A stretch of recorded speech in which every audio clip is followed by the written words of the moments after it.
1월 7일 목요일 새벽 묵상입니다. 오늘 우리에게 주신 하나님의 말씀은 사도행전 2장 22절에서 36절까지 말씀입니다.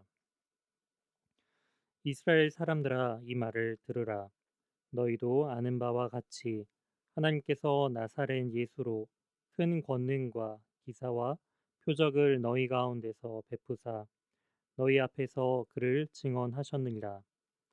그가 하나님께서 정하신 뜻과 미리 아신 대로 내준 바 되었거늘 너희가 법 없는 자들의 손을 빌려 못 박아 죽였으나 하나님께서 그를 사망의 고통에서 풀어 살리셨으니 이는 그가 사망에 매여 있을 수 없었음이라.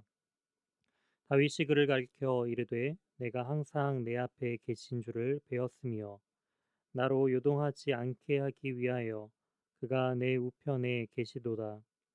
그러므로 내 마음이 기뻐하였고 내 혀도 즐거워하였으며 육체도 희망에 거하리니 이는 내 영혼을 음부에 버리지 아니하시며 주의 거룩한 자로 썩음을 당하지 않게 하실 것이미로다.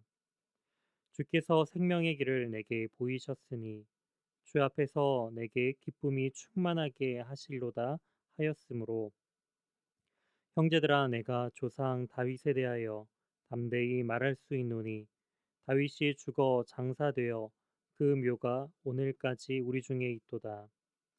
그는 선지자라 하나님이 이미 맹세하사 그 자손 중에서 한 사람을 그 위에 앉게 하리라 하심을 알고 미리 본 고로 그리스도의 부활을 말하되 그가 음부에 버림이 되지 않고 그의 육신이 썩음을 당하지 아니하시리라 하더니 이 예수를 하나님이 살리신지라 우리가 다 이 일의 증인이로다. 하나님이 오른손으로 예수를 높이심에 그가 약속하신 성령을 아버지께 받아서 너희가 보고 듣는 이것을 부어 주셨느니라. 다윗은 하늘에 올라가지 못하였으나 칭히 말하여 이르되 주께서 내 주에게 말씀하시기를 내가 내 원수로 내 발등상이 되게 하기까지 너는 내 우편에 앉아 있으라 하셨도다 하였으니 그런즉 이스라엘 온 집은 확실히 알지니 너희가 십자가에 못 박은 이 예수를 하나님이 주와 그리스도가 되게 하셨느니라 하니라. 아멘. 오늘 본문을 중심으로 말씀을 통해 예수님을 증거하라라는 제목으로 하나님의 말씀 증거하도록 하겠습니다. 지금 베드로의 설교의 장면을 우리가 살펴보고 있습니다. 특별히 이 오순절을 잘 이해하는 부분들은 바로 구약의 예언서를 통해서도 우리가 이 오순절의 의미를 살펴볼 수 있지만 더 중요한 것은 바로 신약의 성취를 통해 즉 예수님을 통해서 우리는 이 오순절의 온전한 의미를 이해해 볼 수가 있습니다. 베드로는 이스라엘 사람들에게 자신의 말을 들으라 권하면서 그가 처음 전한 것은 바로 나사렛 예수에 대한 것이었습니다. 즉 예수님의 그 사역에 대한 부분들을 이야기하고 있는 것이죠. 베드로는요 예수님을 처음부터 하나님의 독생자 아들이신 그런 메시아로서 알린 것이 아니라 바로 나사렛 지역에 태어난 인간 예수에 대한 부분들을 먼저 전하고 있습니다.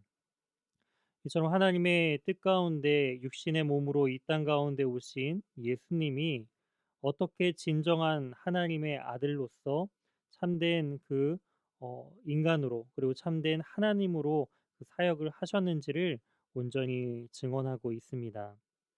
그러면서 바로 예수님의 그 죽음에 대한 부분들을 또한 23절에 이어서 이야기를 하고 있습니다. 23절에 그가 하나님께서 정하신 뜻과 미리 아신 대로 내준 바 되었거늘 너희가 법 없는 자들의 손을 빌려 못 박아 죽였다라고 지금 설교를 하고 있습니다. 즉 예수님의 죽음은 하나님의 그 뜻을 온전히 이루시는 하나의 방편이기도 하였지만 또한 중요한 것은 이 사람들의 죄악으로 인해 죽으심 당했다라는 것이죠.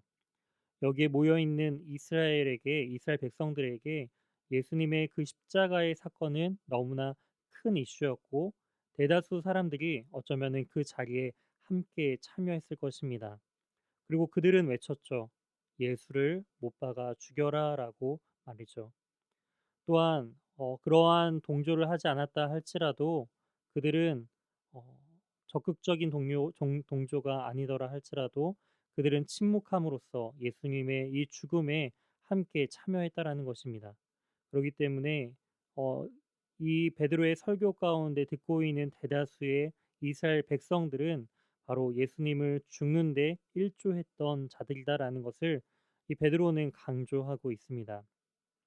하지만 예수님께서는 그 죽으심으로 그 모든 사역이 끝난 것이 아니라 바로 부활하셨음을 강조하고 있습니다. 24절 말씀에 하나님께서 그를 사망의 고통에서 풀어 살리셨다라고 말씀하고 있습니다. 여기서의 고통이라라는 단어는요, 문자적으로 그런 임산부의 그 산통을 의미를 합니다. 그러므로 예수님의 부활은 바로 중생, 곧 죽음에서 다시 생명으로 옮기는 새로운 탄생임을 묘사하고 있습니다. 그렇기 때문에 예수님께서는 사망에 매여 있을 수 없는 분으로서 바로 우리가 살아도 그리고 죽어서도 우리가 온전한 주의 것이 됨을 바로 예수님의 그 온전한 사역과 또한 죽으심과 부활하심을 통하여서 우리는 알 수가 있습니다.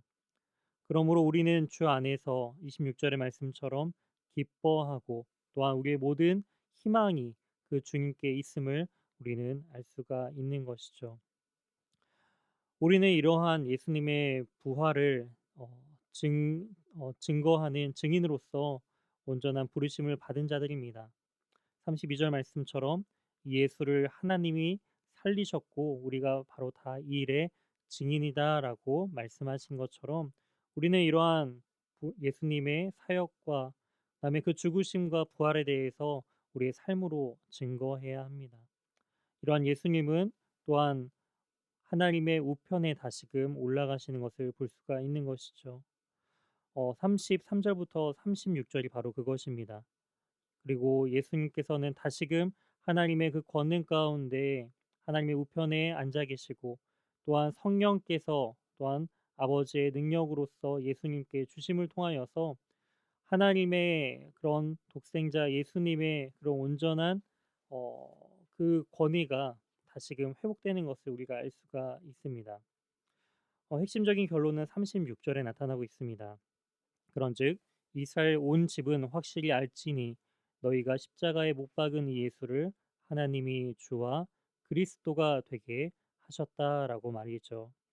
이처럼 온 이스라엘은 이제 그들이 거부하고 십자가에 못 박은 이 예수를 하나님이 주와 그리스도가 되셨다라는 것을 이제 확신하고 그들의 죄 가운데 돌이켜서 이 예수님의 그 자리 가운데 온전한 그 온전한 그 자리를 그들의 마음 가운데 새롭게 세워야 함을 이야기하고 있습니다.